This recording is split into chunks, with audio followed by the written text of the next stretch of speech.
Ever wondered how billionaire wives really travel? Think private jets, secret island, and $200,000 a week yachts? All without blinking. Lauren Sánchez, Priscilla Chan, and Cari Tuna aren't just passengers.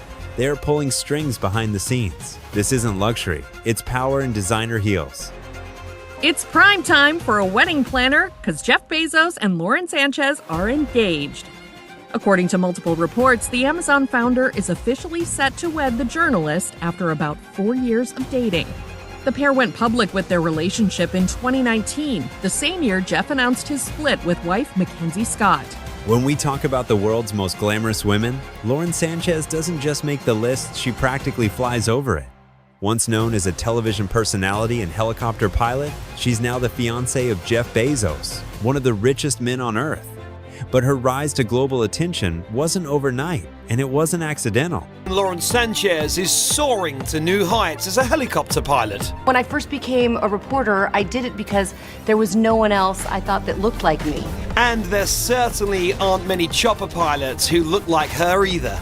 Lauren started her career in the newsroom, building her name as an Emmy-winning reporter and host on shows like Extra and Good Day LA. But she didn't stop there. Fascinated by aviation, she earned her helicopter pilot license and launched Black Ops Aviation, becoming one of the first women to own an aerial filming company in Hollywood. Wedding bells will soon ring for billionaire bachelor Jeff Bezos and his longtime girlfriend. She's also a former helicopter pilot, but it's her relationship with one of the world's richest men that's taking off to new heights. Before her high-profile romance, Lauren was married to powerhouse Hollywood agent Patrick Whitesell, the man behind the careers of A-list stars. But in 2019, everything changed when the world found out about her relationship with Jeff Bezos. The couple was photographed riding separate jet skis in the Aegean Sea. Lauren looked super stylish on her own watercraft while sporting a tiny gold bikini. The pair spent the day on the same mega yacht as Kim and her friends. The reality star was also caught on camera jet skiing and sharing the seat with her pal. Now, she's living life at billionaire altitude cruising the Mediterranean on super yachts, showing up at elite events like Cannes and the Met Gala, and even heading to space on Bezos' Blue Origin rocket. Yet she's not just arm candy. With her own business ventures, media savvy, and philanthropic interests, Lauren Sánchez has turned herself into a brand. She didn't just marry into wealth, she flew herself right into it, and she's not landing anytime soon. I'm so happy to see you in person. The last time you were here, you were on Zoom. I'll take you any way I can get you, but I'm happy to have you here. Thank you. We had you at your house in London, and your pet owl was flying around with a mouse or rat in its mouth. Oh, that's true. While Lauren Sánchez flew her way into the billionaire spotlight, another woman was already holding her own on red carpets and inside luxury boardrooms. Salma Hayek, the actress who turned Hollywood success into fashion royalty. Salma, Sorry if I seem braggy tonight. you don't seem braggy at all, for sure. I mean, like, tell me about going on this world tour and picking out so many outfits, getting to show up in Especially Glamour. because in the movie, I have the worst wardrobe. I mean, it's so bad, but on purpose. And I have to look ugly and kind of bigger. Salma Hayek isn't just a movie star. She's one of the few women in Hollywood who seamlessly crossed over into billionaire circles without ever losing her edge. Known for her fiery roles and timeless beauty, Salma's story is much bigger than red carpets and rom-coms. It's one of ambition, sharp instincts, and powerful connections.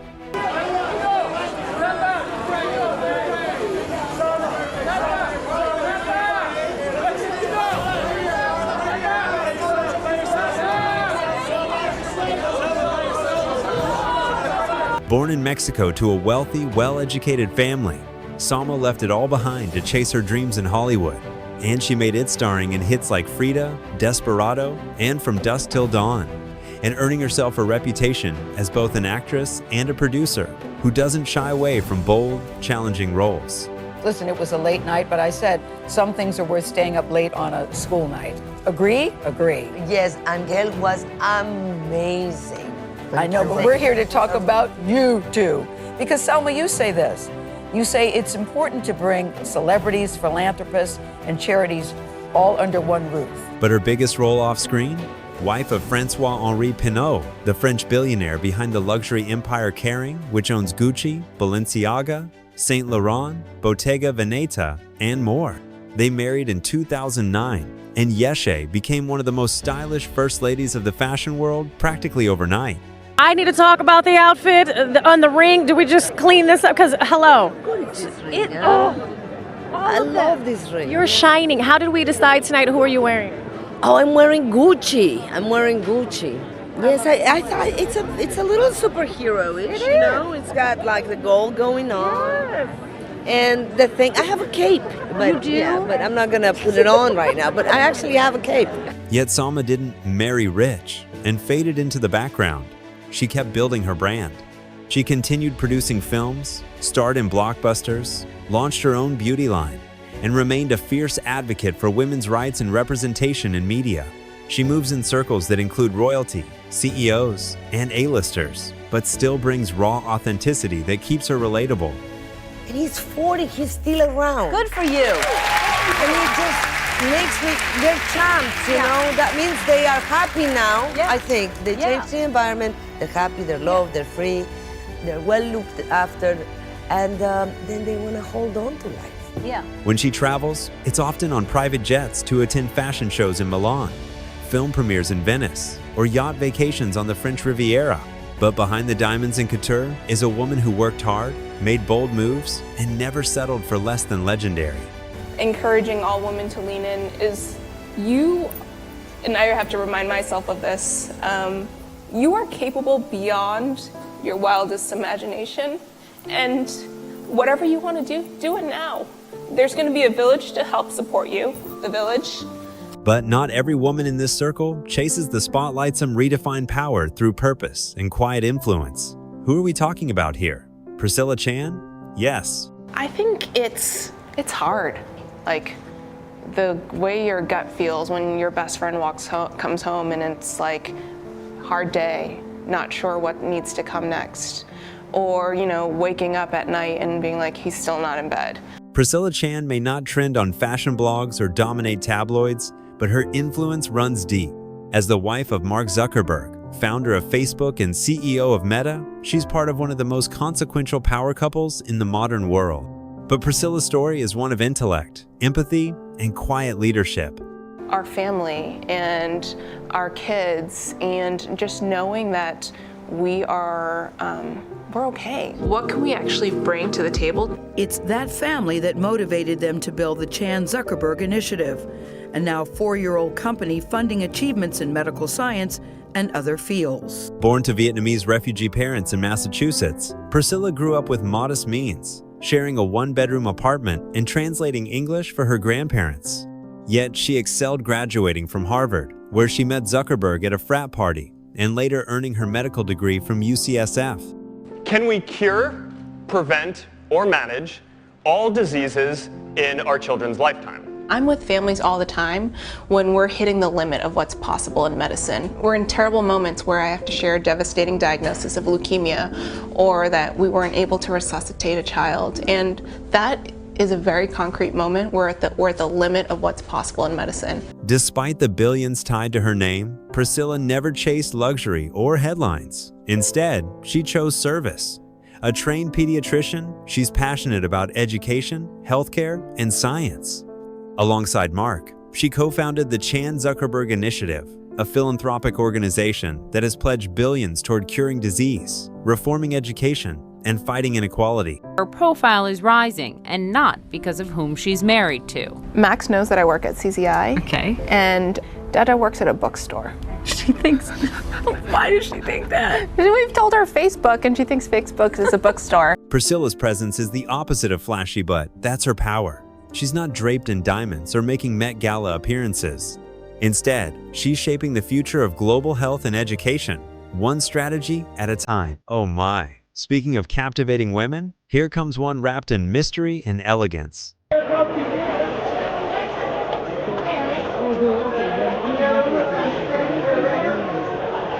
Nikita Khan may not be a household name, but in the world of high society and quiet luxury, she's a figure of intrigue.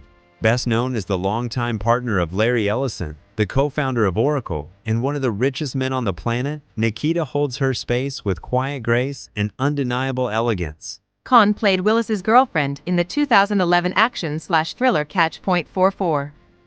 Malin Ackerman, Nikki Reed and Forrest Whitaker also starred in the film, which follows three women as they try to intercept a drug deal at a diner in the middle of the night to get the money. Khan is an outspoken advocate for animals, and she supports wildlife conservation through the San Diego Zoo's Nikita Khan Rhino Rescue Center. Originally from India, she moved to the U.S. to study architecture and interior design, an eye for aesthetics that followed her into every room she entered. Though often described as shy or reserved, Nikita has dabbled in modeling, acting, and business, while also lending her time to animal rights causes and charitable foundations. Nikita Khan is making waves in Beverly Hills. The actress was first romantically linked to Real Housewives of Beverly Hills' Mauricio Umansky in July 2024 after the pair were spotted smooching at a Mykonos airport. She's not just a pretty face at the billionaire table.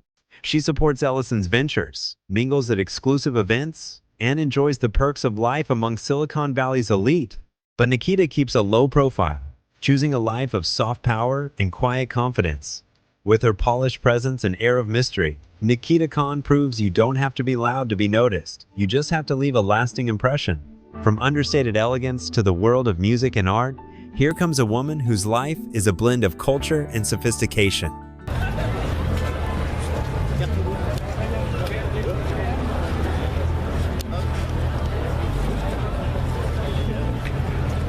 Born in Canada, Helene Mercier carved out her place in the world long before marrying Bernard Arnault, the chairman and CEO of LVMH. A prodigious pianist, she studied at some of the most prestigious music schools in the world, including the Juilliard School in New York and the Moscow Conservatory. Her love for music isn't a hobby, it's a calling. She's performed internationally, collaborated with top-tier orchestras, and recorded classical works that have earned critical acclaim. While her performances often draw elite audiences, her passion has always been rooted in the purity of her craft.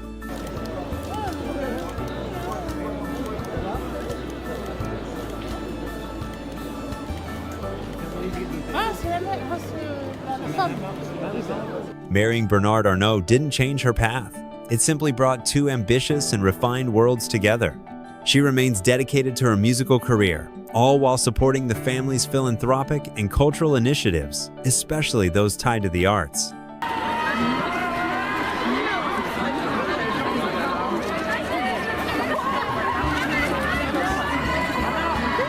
Despite being linked to one of the most powerful luxury empires in history, Helene is known for her discretion and grace. She doesn't chase attention, but her elegance draws it naturally, a trait that mirrors the very essence of the brands her husband leads. Stick around next. You'll meet another incredible woman whose story will blow you away. She's been a model, she's done commercials. She may seem like an odd duck for a first lady, but Melania Trump is just like us. Melania Trump, born Melanesia Nabs in Slovenia, rose from modest beginnings to become one of the most recognizable figures in global politics.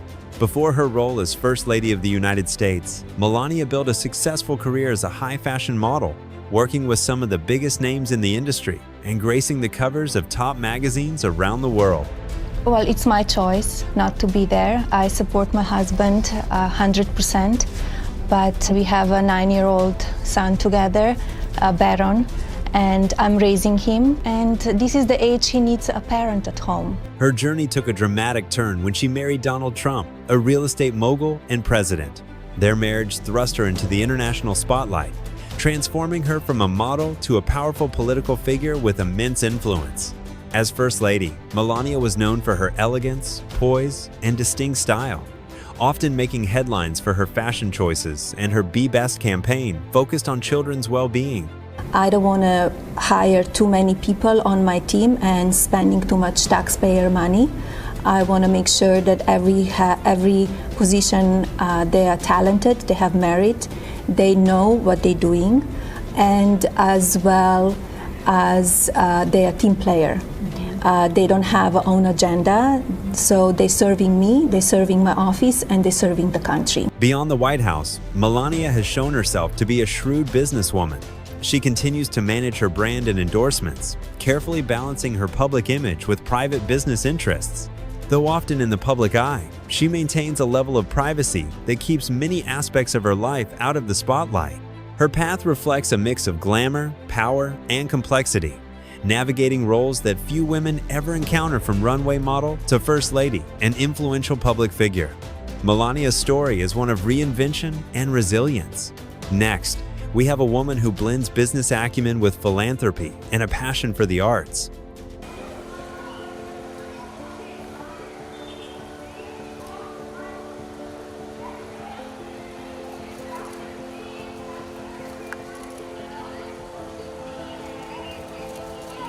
Nita Ambani is a leading figure in India's business and social landscape.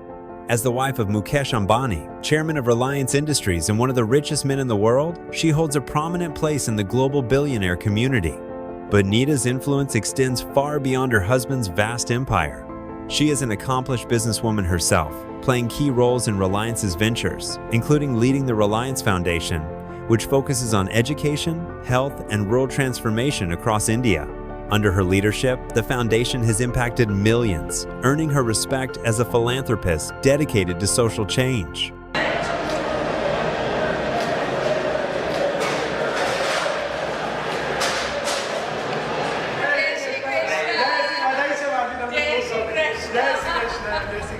Nita is also passionate about sports and culture. She owns the Mumbai Indians cricket team, one of the most successful franchises in the Indian Premier League, and actively supports arts and cultural initiatives that promote India's rich heritage. Her ability to balance business, philanthropy, and family life while remaining deeply connected to her roots makes her stand out among billionaire spouses. Nita's style combines traditional Indian values with modern leadership, creating a unique brand of influence. Anant is my youngest child, and he's very, very religious and deeply rooted in spirituality. He has fought obesity throughout his life, and yet been so positive. And there he meets his life partner, Radhika. You just have to see them together. They're magic. Despite her high-profile status, she is known for being approachable and deeply committed to community service, which has earned her widespread admiration in India and beyond. In every venture she undertakes, Nita Ambani embodies a blend of vision, compassion, and determination, making her one of the most respected figures in the billionaire world today. The partnership, which we now call the Open Philanthropy Project, or Open Phil for short, is currently part of GiveWell, but GiveWell is working on spinning it out into an independent organization, which we hope in the long run could become a resource for other donors as well. Speaking of brains and impact, Cari Tuna stands out as a force behind some of the world's most strategic philanthropy. Cari Tuna is best known as the wife of Dustin Moskovitz, co-founder of Facebook, and one of the youngest self-made billionaires in the world. But Cari's own journey is equally impressive and rooted in intelligence and purpose. This summer, we recently hired 3 full-time science advisors who are helping us explore possible focus areas in science. Yeah, and obviously a really hard thing to tackle, because you've got to become good scientists yourself in order to be able to know where the grants are going to be most valuable. A former journalist, Cari left the media world to pursue a career in finance and investing. Her sharp mind and commitment to impact-driven work soon found a perfect match in Dustin Moskovitz's vision for philanthropy. Together, they co-founded Good Ventures, a philanthropic foundation dedicated to making large-scale, evidence-based contributions to solve some of the world's biggest problems. Cari Tuna is here. She is the president of the Open Philanthropy Project and Good Ventures, philanthropic organizations through which she and her husband, Dustin Moskovitz, co-founder of Facebook and Asana, aim to do as much good as they can with their giving. Cari plays a critical role in steering the foundation's efforts, focusing on causes like global health, poverty reduction, and scientific research. Her approach is grounded in data and results, reflecting a modern take on charity that goes beyond writing checks. Despite living a life connected to massive wealth, Cari and Dustin maintain a low profile, preferring to let their philanthropic work speak louder than their public presence. Their dedication to giving back sets them apart in the billionaire world. Cari Tuna's story is a powerful example of how influence and wealth can be used thoughtfully and effectively to create real change. Her transition from journalism to philanthropy highlights a career driven by passion and impact. Astrid Manx, the second wife of legendary investor Warren Buffett, endured a challenging early life, growing up in an orphanage, dropping out of college due to financial struggles, and working various jobs before crossing paths with the billionaire. Lastly, Astrid Manx. Astrid Manx isn't your typical billionaire's wife. Born in Latvia in 1946, she came to the United States and found work as a waitress in Omaha, Nebraska. It was there that she crossed paths with Susan Buffett, Warren Buffett's first wife, who introduced her to the billionaire investor himself. In a turn of events that was anything but ordinary, Astrid and Warren formed a lasting bond while Susan lived separately in California, yet remained part of the family dynamic. Astrid eventually moved in with Warren in the late 1970s, and the unusual trio maintained mutual respect for decades. After Susan's passing in 2004, Astrid and Warren quietly married in 2006 during a modest ceremony held at Buffett's daughter's home. She took a job at Mutual of Omaha Insurance Company before managing a women's clothing store and later working as a cook in several Omaha restaurants. Eventually, her culinary skills led her to a managerial role at a local restaurant. What makes Astrid remarkable isn't just her place in Buffett's life, but the way she's embraced it with humility. Known for her low profile and frugal habits, she's often described as unassuming and private, a stark contrast to the glittering lifestyle often associated with the ultra-wealthy. Astrid met Warren Buffett through his first wife, Susan Buffett. The two women became friends after meeting at the restaurant where Astrid worked. Even as the wife of one of the world's richest men, Astrid keeps things simple. She's been known to shop at thrift stores, support local charities, and avoid the spotlight entirely. Her quiet presence has grounded Buffett for over 4 decades, proving that grace, loyalty, and substance don't need a spotlight to shine. You thought you knew what luxury looks like? Think again. These women aren't just living the dream, they are rewriting the rules. Stay tuned, because the next chapter is filled with secrets, power plays, and surprises that will leave you speechless.